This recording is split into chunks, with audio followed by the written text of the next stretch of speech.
So let's talk about how much you should charge as a freelancer. And I'm not going to give you a hard number. I'm not going to tell you to just make up a number. I've seen other blog posts and videos that do that, and I think those people are doing you a disservice because it sort of just becomes disconnected from reality. It becomes kind of a fantasy land where you're dreaming about what you could charge with no real connection to reality. And so I want to give you something real.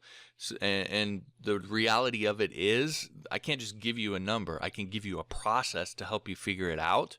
But just giving you a number, it depends on how skilled you are. It depends what market you're in. It depends on how many hours you want to work, all of those things. And so, again, I think people that just give you a number are doing you a disservice. But let's go through this process. And the process starts with you and you figuring out really what your priorities are. And so some people have a priority of, okay, I have a set number, a set income goal that I have, and I have a set number of hours per week that I can or want to work. So what do I need to charge per hour in order to hit that? And so that's what this little calculator does. You just plug in how much you want to make, how many hours per week you want to work, and what you need to charge will spit out over here. So let's just put this to 50, and you'll see it now changes over here. So essentially, this allows you to figure out that particular priority set. This is my income goal. These are the hours I want to work. And here's what I need to charge. And gives you, again, an indication of reality. If we go back up to 100,000 divided by 40 hours per week, you have to charge $62 per hour. Are you going to be able to start out charging $62 per hour realistically? Maybe you are, and if so, great. But if not, then you can come over here and play with these numbers and say, well, maybe I'll make 80,000 per year and I only have to work 50 hours per week. That's a little bit more realistic. Or maybe I'll try to charge $50 an hour and now I'm at 40 hours per week, etc. Allows you to play with that a little bit. Another priority set is what you think you can charge. So maybe you think, oh, I can only charge $35 per hour and I only want to work 40 hours per week. I'm not so concerned about the total income. I just want to know what it is. And in this case, it would be $72,800. So that's that little calculator. And then the last one, which I think is the most common, is someone would say, I have this income goal and I only think I can charge this much per hour. How many hours per week do I have to work? And so at a $100,000 income goal, at $35 an hour, you'd have to work 54 hours per week in order to hit that goal. So again, it just gives you a sense of reality and some different ways of looking at this for you to figure out what your priorities are. And that's the really first big step. What is your priority? Is it how much you want to make? Is it how many hours you want to work per week? Is it how much you want to charge per hour? How much you think you can charge per hour? What takes priority in your mind? And then adjust the numbers from there for you to get to a rate that seems a little bit more realistic in your head. And that's going to give you a better sense of the reality of the situation. Now, one thing with all of this, I'm going to show you some ways that you can, some things you can do to go about charging more for your services. But I also have a full free training that I've done on this called 13 Tactics to Triple What You Charge. So if you're looking at that number and you're like, hey, I need to increase that how much I'm charging per hour, this training is going to show you 13 different ways that you can do that. So I'll drop a link in the description, or you can just go to 13tactics.com and sign up for that. It's a completely free training, and again, I'm going to show you 13 different ways to raise your freelance rate and increase what you charge per hour. Now, with that said, there are some numbers that we can drop in here to give us a little bit better sense of where we stand. And this is done by a Payoneer, which is a online payment company, and it's a study that they do every year. This one's from 2017, but they found that the average freelancer in the U.S. earns $31 an hour. And so you can come over here at $31 an hour. You can plug this in to any one of these. We'll just plug it into this one.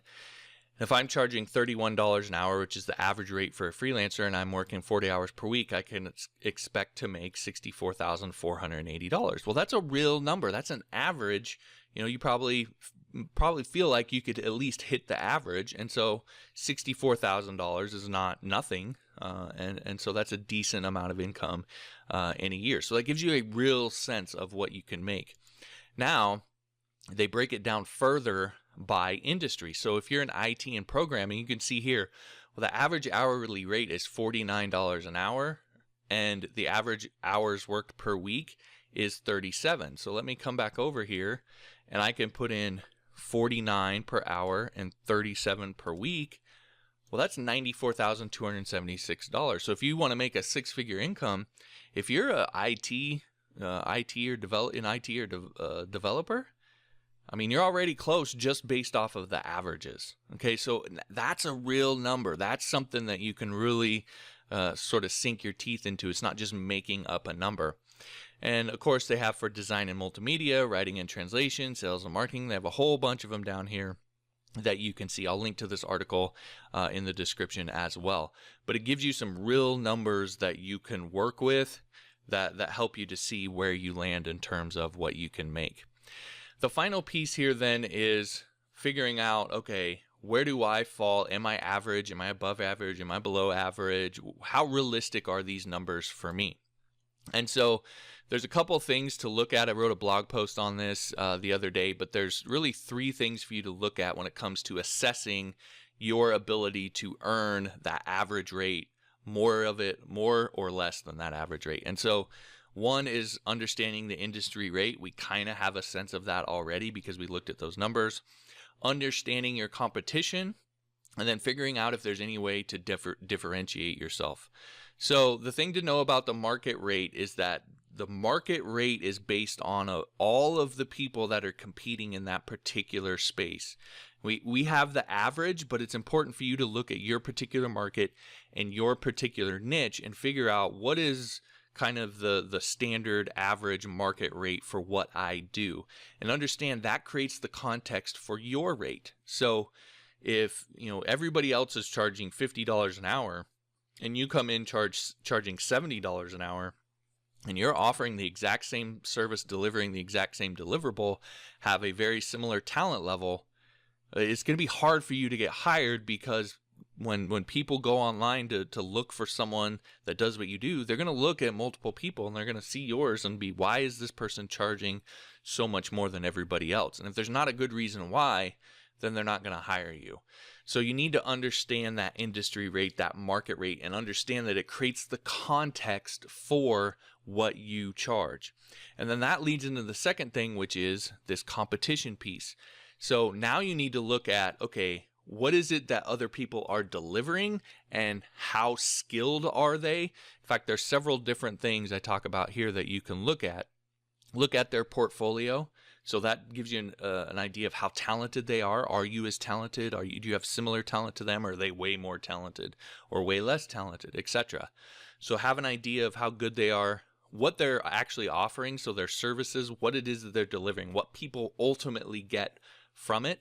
And there's an example down here I can show you of the different packages. So this is a company that does logos. You can see they have a bunch of different packages here, and in it, it shows you what they get. So these are all the things that they're getting. So you want to make note of those things, because again, if you want to come in and just say charge the same as everybody else, but you're not giving people as much as the other people competing in your space, again, it's going to be hard for you to get hired. So you have to know that stuff. Another one is site design and usability. So if their sites are hard to use, it's going to be harder for them to get hired. So that actually works in your advantage.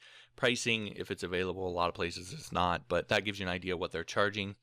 And then the call to action, even, that just gives you a sense of what their close actually is, or what their offer actually looks like. Sometimes people ask for tons and tons of information, and if you have lots of people doing that in your market, you actually can have a little advantage by asking for less information up front to get the conversation going, and then collect that information over time. So that gives you a little bit of an advantage to where you might be able to charge a little bit more, even though you're not dramatically better than everybody else. So that's just another thing for you to look at. So again, that's just looking at your competition and assessing, again, what they're ultimately delivering, how good they are, how easy their site is to use, how easy it is to get in contact with them, and so forth, and then what they're charging. So you have an idea of where you land in all of that, and maybe some little things that you can do to create advantages for yourself. And that's where you get into differentiation. Your site's easier to use. You don't ask for as much information up front, so it's easier to get in contact with you. You deliver more in your services. You charge a little bit less than everybody else. There's lots of different ways for you to differentiate yourself, but you need to differentiate yourself in some way to give clients a compelling reason to hire you over everybody else in your market. And so the more you can differentiate yourself in positive ways like that, and again, understand it's not just about talent. It's not just about being better. That's part of it, but there's other things that go into it. How you package your services, how easy your site is to use, all those things. There's lots of different things that you can do in order to differentiate yourself. But the more you can differentiate yourself, the more you can justify that higher price. And that's when you can start to charge more than everybody else. And so that's kind of my magnum opus on figuring out what to charge. Again, go back and do the math, figure out what your priorities are, figure out what matters to you so that you have that builds the framework for figuring out what to charge. Understand your industry averages so you know generally where people are going to land, and then actually look at your competition and look at your market and sort of figure out what's being delivered and what are they charging for it, and where do I land in that? Can I deliver more, therefore charge more? Can I not, and I'm delivering less, so I have to charge less? And that's going to give you then some idea of this number. You can come back here based off that research and say, you know what? I can charge $60 an hour based off of the research that I did, and I'm going to work 40 hours per week. That's going to put me at $124,800. And that's based off of actual research, actual data that you've looked at, that you feel confident in. So when you actually put that number out there, you feel confident that you're going to get hired. And if you don't get hired, you have a sense of what it is that you need to do to change, either about your service or about your pricing, in order to help you get hired a little bit more. So hopefully that answers the how much should I charge question. Again, it's not a simple, easy answer I can give you, but it's a process that I think once you go through, you'll have a real number that you can feel confident in, and have a real plan for what it is that you're going to do. Not just what you charge, but what you're going to offer, how you're going to build your site, all of these things. When you start doing that research, I think it's going to become clear for you exactly what it is that you need to do. So if you have questions, it's always in the research. It's always in the data. That's where you need to look first. Look at your market, and a lot of those answers will become clear to you. So again, like I said, hopefully that helped you to give you some direction and a little bit more clarity around this question. And like I said in the middle, if you want to learn how to charge more to get this rate up as high as you possibly can, then check out that training, 13 Tactics to Triple What You Charge. Again, it's completely free. Just go to 13tactics.com, or I'll drop a link in the description as well. All right, that'll do it for this episode. If you like it, I'd appreciate it if you'd smash that like button. If you like videos like this, be sure to subscribe as well. And if you know anybody who has this question, other freelancers who have this question, or a community that might benefit from this video, I'd appreciate it if you'd share it with them. All right, talk to you next time.